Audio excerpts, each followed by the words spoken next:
ಜಗದ್ಗುರು ರಾಮಾನಂದಾಚಾರ್ಯ ನರೇಂದ್ರಾಚಾರ್ಯ ಜೀರವರ ಸಂಕಲ್ಪದಂತೆ ಪ್ರತಿಯೊಬ್ಬ ಭಕ್ತರಿಂದ ಒಂದು ಮರ ಎಂಬ ಧ್ಯೇಯದೊಂದಿಗೆ ನಡೆಯುತ್ತಿರುವ ವೃಕ್ಷಾರೋಪಣ ಮಹಾ ಅಭಿಯಾನ 2026ರ ಅಂಗವಾಗಿ ಕೋಲಾರ ಜಿಲ್ಲೆಯ ಶ್ರೀನಿವಾಸಪುರ ಪಟ್ಟಣದಲ್ಲಿ ಬೃಹತ್ ಗಿಡ ನೆಡುವ ಕಾರ್ಯಕ್ರಮ ನಡೆಯಿತು.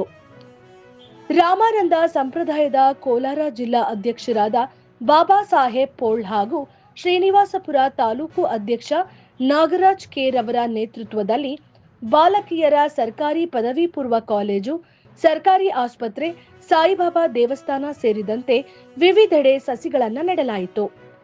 ಈ ಸಂದರ್ಭದಲ್ಲಿ ಮಾತನಾಡಿದ ಬಾಬಾ ಸಾಹೇಬ್ ಪೋಳ್ ರವರು, ಜಗದ್ಗುರು ಶ್ರೀಗಳ ಪ್ರೇರಣೆಯಿಂದ ದೇಹದಾನ, ರಕ್ತದಾನ, ಉಚಿತ ಆಂಬ್ಯುಲೆನ್ಸ್ ಸೇವೆ, ವಿದ್ಯಾರ್ಥಿಗಳಿಗೆ ಶಿಕ್ಷಣ ನೆರವು, ಶಾಲಾ ಬ್ಯಾಗ್, ಪುಸ್ತಕಗಳು ಹಾಗೂ ಪರಿಸರ ಸಂರಕ್ಷಣೆ ಸೇರಿದಂತೆ ಹಲವು ಸಮಾಜಮುಖಿ ಸೇವೆಗಳು ದೇಶಾದ್ಯಂತ ನಿರಂತರವಾಗಿ ನಡೆಯುತ್ತಿವೆ ಎಂದು ತಿಳಿಸಿದರು. ಕಾರ್ಯಕ್ರಮದಲ್ಲಿ ಮಂಜುಳಾ ನಾಗರಾಜ್, ಶಾಂತಮ್ಮ ದಳಸಗೆರೆ, ಜಗದೀಶ್ ಬೋಜೆ, ರಾಜೇಶ್ ಜೋಶಿ, ಪಾಂಡುರಂಗ, ತುಷಾರ್ ದಾರೇಕರ್, ಅಭಿಜಿತ್ ಬೋರೆಡೆ, ಪ್ರಾಂಶುಪಾಲ ಶಂಕರೇಗೌಡ, ಉಪನ್ಯಾಸಕರು, ವಿದ್ಯಾರ್ಥಿಗಳು ಹಾಗೂ ಅನೇಕ ಗಣ್ಯರು ಭಾಗವಹಿಸಿದ್ದರು. ಒಂದು ಮರ ನೆಟ್ಟು ಪರಿಸರ ಉಳಿಸೋಣ ಎಂಬ ಸಂದೇಶದೊಂದಿಗೆ ಕಾರ್ಯಕ್ರಮ ಯಶಸ್ವಿಯಾಗಿ ನೆರವೇರಿತು.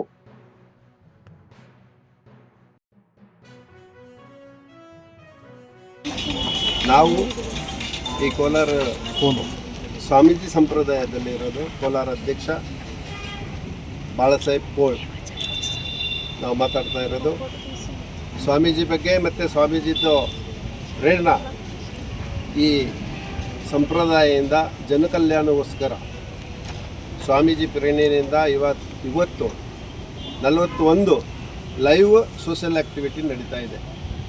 ಅದರಲ್ಲಿ ಮೊದಲು ಮರಣೋತ್ತರ ದೇಹದಾನ, ಇವತ್ತುವರೆಗೂ 224 ಬಾಡಿ ಗೌರ್ಮೆಂಟ್ ಹಾಸ್ಪಿಟಲ್ಗೆ ಮರಣೋತ್ತರ ಆದಮೇಲೆ ಸರೆಂಡರ್ ಮಾಡಿದ್ದಾರೆ. ನಮ್ಮ ಹಿಂದೂ ಸಂಸ್ಕೃತಿಯಲ್ಲಿ ನಾವು ಈ ದೇಹ ಇಂದ ಭಗವಂತ ಆತ್ಮ ಪರಮಾತ್ಮಗೆ ಹೋಗ್ತಾರೆ. ಆವಾಗ ನಾವು ರಿಲೇಷನ್ಗಳು ನಮ್ಮ ಸಮಾಜದಲ್ಲಿ ಇರೋದು ಎಲ್ಲರೂ ಈ ಸೇವೆಯಲ್ಲಿ ಮುಂದೆ ಬರೋದಿಲ್ಲ. ಈ ಸ್ವಾಮೀಜಿ ಪ್ರೇರಣೆಯಿಂದ ನಾವು ಈ ಸೇವೆಗೆ ಮುಂದೆ ಬಂದಿದ್ದೀವಿ. ಸ್ವಾಮೀಜಿ ಕೃಪೆಯಿಂದ ಇವತ್ತವರೆಗೂ 224 ಬಾಡಿ ನಮ್ಮ ಗವರ್ಮೆಂಟ್, ಕರ್ನಾಟಕ ಗೌರ್ಮೆಂಟ್ ಇರಲಿ, ನಮ್ಮ ಭಾರತ ದೇಶದಲ್ಲಿ ಗೌರ್ಮೆಂಟ್ ಎಲ್ಲ ಹಾಸ್ಪಿಟಲ್ ಇದೆ, ಮೆಡಿಕಲ್ ಕಾಲೇಜ್ ಇದೆ, ಡಾಕ್ಟ್ರುಗಳು ಎಲ್ಲ ರೆಡಿ ಆಗೋಕ್ಕೋಸ್ಕರ ಈ ಭಕ್ತಾದಿಗಳಿಂದ ಈ ಬಾಡಿ ಡೊನೇಟ್ ಮಾಡಿದಾಗೆ ಇದೆ. ಮತ್ತು ಈ ವರ್ಷ 5ನೇ ತಾರೀಕು ಜನವರಿಯಿಂದ 19ನೇ ತಾರೀಕುವರೆಗೂ ಭಾರತ ದೇಶದಲ್ಲಿ ಬಡವರು ಯಾರು ಹಾಸ್ಪಿಟಲಲ್ಲಿ ಇದ್ದಾರೆ ಅವ್ರಿಗೆ 1,71,150 ಬಾಟಲ್ಗಳು ಗೌರ್ಮೆಂಟ್ ಹಾಸ್ಪಿಟಲ್ಗೆ ಈ ಸಂಪ್ರದಾಯದಿಂದ ನಾವು ದಾನ ಮಾಡಿದ್ದೀವಿ. ಈ ಥರ ಅನೇಕಗಳು ಸೇವೆ ಸ್ವಾಮೀಜಿ ಪ್ರೇರಣೆಯಿಂದ ಆಗ್ತಾಯಿದೆ. ಸಂಪ್ರದಾಯದಲ್ಲಿ 53 ಆಂಬ್ಯುಲೆನ್ಸ್ ಇದೆ. ಇದು ನಿಶುಲ್ಕವಾಗಿ ಈ ಸೇವೆಗಳು ಮಾಡ್ತಾ ಇರುತ್ತೆ ನಿತ್ಯ. ಈ ಥರ ಅನೇಕ ಬಡವರ ಮಕ್ಕಳಿಗೆ ಕಾಲೇಜ್ ಇದೆ, ಸ್ಕೂಲ್, CBS ಸ್ಕೂಲು ಈ ಥರ ಸಂಪ್ರದಾಯದಲ್ಲಿ ಇದೆ.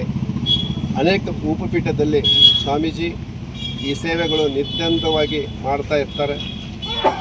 ಇದೇ ಉಪಕ್ರಮದಲ್ಲಿ ನಮ್ಮದು ಇವತ್ತು ಈ ಶ್ರೀನಿವಾಸಪುರದಲ್ಲಿ ತಾಲೂಕು ಅಧ್ಯಕ್ಷರು ಶ್ರೀ ನಾಗರಾಜ್ ಅವರು ಸಹಯೋಗಿಯಿಂದ ಇವತ್ತು ನಾವು ಇಲ್ಲಿ ಗಿಡಗಳು ಪ್ರಾರಂಭ ಮಾಡ್ತಾಯಿದ್ದೀವಿ. ಈ ಸ್ವಾಮೀಜಿ ಪ್ರೇರಣೆಯಿಂದ ನಾವೆಲ್ಲರೂ ಒಂದಾಗಿ ಈ ಸಮಾಜ ಸೇವೆ ಮುಂದೆ ಮಾಡೋಣ. ಎಲ್ಲರದ್ದು ಸಹಯೋಗ ಬೇಕು. ನಾವೆಲ್ಲ ಈ ಭಕ್ತಾದಿಗಳಿಗೆ ಪ್ರೇರಣೆ, ಸ್ವಾಮೀಜಿ ಪ್ರೇರಣೆಯಿಂದ ನಾವೆಲ್ಲ ಒಗ್ಗಟ್ಟಾಗಿ ಈ ಸೇವೆಗಳು ನಿತ್ಯಾಂತ ಮಾಡ್ತಾ ಇರಬೇಕು ಅಂತ ಸ್ವಾಮೀಜಿ ಚರಣಾಗಿ ಪ್ರಾರ್ಥನೆ ಮಾಡಿ ನಮ್ಮ ಮಾತುಗಳು ಇಲ್ಲಿ ನಿಲ್ಲಿಸ್ತೀವಿ. ಜೈ ಸಿಯಾರಾಮ್.